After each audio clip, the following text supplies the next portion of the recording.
Hi, my name is Michael Hicks, and this week we are looking at profit centers for Curtiss-Wright. Curtiss-Wright operates in three different business segments. A business segment is part of a business that can run its own operations and generate its own revenue. Curtiss-Wright operates in industrial and aerospace, defense electronics, and naval and power.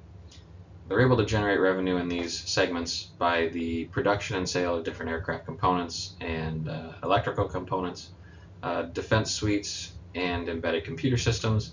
And with the nuclear power plants, they actually have different mechanisms, coatings, solenoids, and Curtiss-Wright also has products in every single operational power plant in the United States today. Looking at some of the 10K information, aerospace and industrial, as far as total sales, accounts for roughly 33%.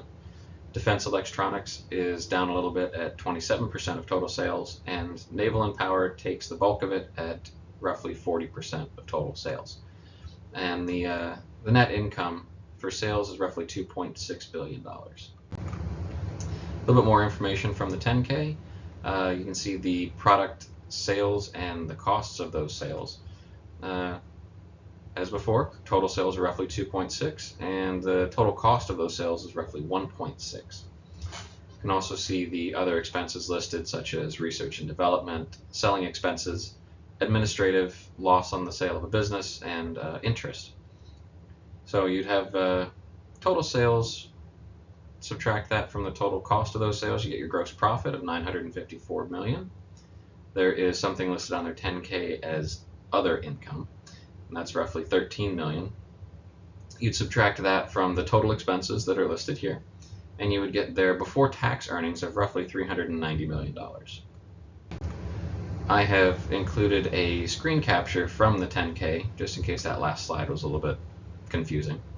As you can see on the top lines, aerospace and industrial and naval and power have both increased in sales this year. However, defense electronics was down.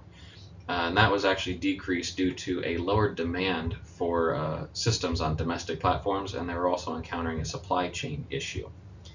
And then if you look down a little bit further, there's corporate and eliminations. I thought that was strange, so I looked into it. And corporate and eliminations actually includes pension expenses, environmental remediation, and administrative expenses and legal expenses. So pretty much a catch-all if it doesn't fit into the defined business segments. But they have increased their net earnings by 10% over last year, so they are still being profitable and increasing. And these are the references that I have used for this report, and I appreciate your time. Thank you for watching.